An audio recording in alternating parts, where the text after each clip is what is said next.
I was born in Hamilton, Ohio, just north of Cincinnati. I have 5 brothers and a sister. I grew up in an Appalachian slum.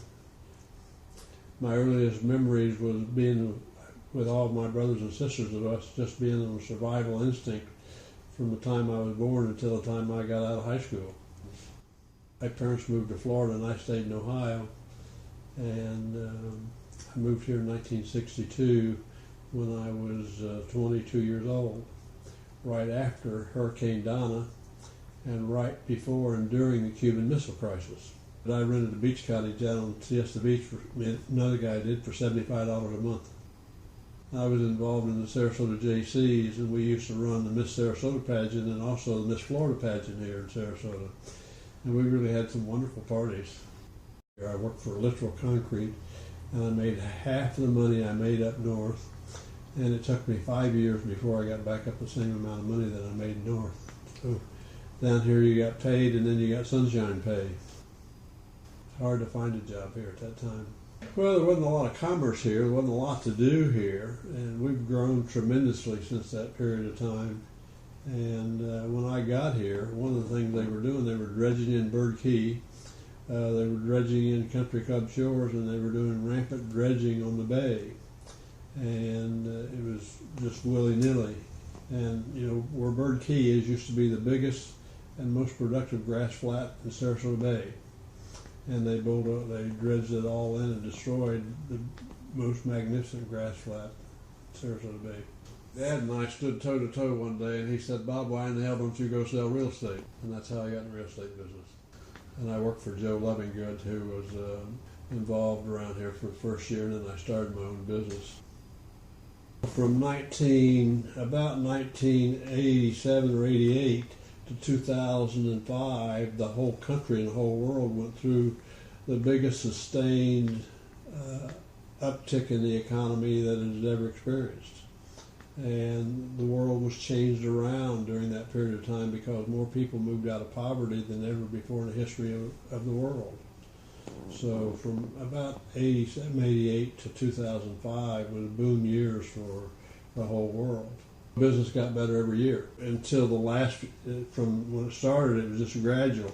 It really didn't get frantic until the last few years, until around 2002, 3, 4, 5 in there was when things were getting out of hand and moving too fast. We lived through the biggest fraud perpetrated by Wall Street on the world, and they got away with it, and the rest of the world suffered because of it. They were taking lousy mortgages and securitizing them and selling them to the world as investment-grade bonds, and they absolutely socked it to the world. And why the world let us get by with it, I don't know. I lost everything I had. And it happened before 2008. It really started happening in 2005. And we all knew that it was going to happen. There was nobody in the real estate business that was 40 years old or older that didn't know that it was going to happen. I knew that it was going to happen. I had 3 years of cash in the bank. There was a lady by the name of Mary Jelks, and then a former senator named Bob Johnson, and myself started Friends of Myakka. I forget when we started. It's been 15, 20 years ago. It's been a long time ago. Friends of Myakka is a group that promotes the interest of, it's a citizens group that promotes the interest of Myakka River State Park. I'm still involved out there. So on Sundays, for the last 6 years, I've been out on the boardwalk out there telling the snowbirds and the tourists what the bluebirds are. I've got a scope and binoculars and everything, and I point out all the birds and wildlife and everything to the tourists and people visiting the park. And then on Sundays, I lead a hike down to a sinkhole called Deep Hole. Deep Hole is a 140-foot natural sinkhole in there, and in the wintertime, there'll be 300 or 400 alligators in there. And it's you come up onto it all of a sudden because you're walking down kind of a country lane. It's a couple of miles down there, but it just looks like a country lane, and then you turn a corner and all of a sudden you're on this sinkhole and 200 or 300 alligators in it, and it's like a National Geographic moment. I used to lead Sierra Club hikes out there. I spent the night in Myakka River State Park during the no-name storm, which came through the east coast of the United States and really wreaked havoc on it. and we had 60-mile-an-hour winds and 6 inches of rain while we were out there one night. I had a group from the Sierra Club, and I had 3 women with me, and there were 3 guys. You usually put an experienced guy or person, male or female, behind to see that everything's okay. So he was experienced, and I put him in the rear. About a half an hour, here comes a new college kid, and I said, "Where's Kurt?" And he said, "Kurt's laying down back in about a mile back there on the trail." And I thought, "Oh, brother, what's happening to me now?" And I went back there, and Kurt was exhausted. And the reason he was exhausted, he was carrying about 50 pounds, and he had homemade bread, a couple of bottles of wine, and he had so much weight he couldn't get all the way in there. So I carried his pack in, we got in, and then when we camped that night, everything was clear and everything, and then about 2 o'clock in the morning, that storm came through and just devastated us. And Kurt and the new college kid got out of their tents in the middle of the night and got soaked.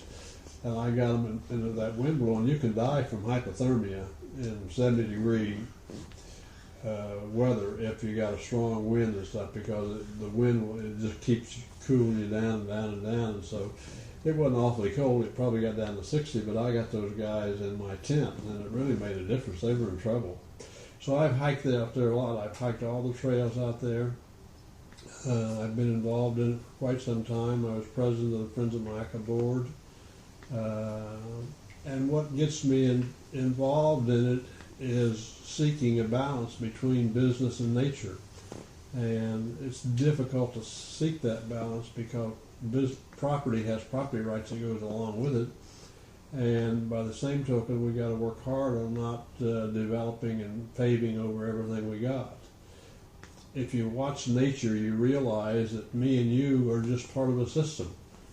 You know, we are no more important or less important than any other animal, and we are an animal, and people forget that we're an animal, and we're no more, no less important than the rest of them.